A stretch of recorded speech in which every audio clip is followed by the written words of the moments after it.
विद्या अगं आलीस? मी आले 2-3 दिवस झालं. तू चल अगं खूप दिवसातून भेटलोय. चल गप्पा मारू आपण. बाय द वे तुझी सासू कशी आहे? एकदम भारी आहे. हा? माझी पण खूप छान. अगं माझी सासू मला काहीच काम नाही लावत. खूप प्रेम करते माझ्यावर. बाई आमच्या काय सांगतेस? तुला सांगते आमच्या घरी कामवाली नाहीये पण माझी सासू एवढं प्रेम करते. अगं आयता चहाचा माझ्या हातात आणून देते. एवढं मग खूप भारी. सासरे पण माझे एकदम भारी आहेत. एक नंबर. नवरा तर विषयच नाही. तुझं कसं चालू आहे? बाई माझा तर जमिनीवर पायच नाही राहत. गाडी घेतल्याशिवाय मी कुठंच नाही राहत. आणि माझ्या सासूशिवाय तर मला अजिबातच नाही करणार.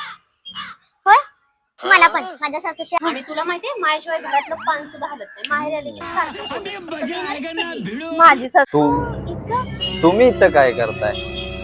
आम्ही आत्ताच भेटलोय. होय काय? गप्पा मारत होतो. हा मग एक काम करा आता, हे सगळं तुमच्या सासवांपुढे बोला. चला. अहो थांबा थांबा. थांबा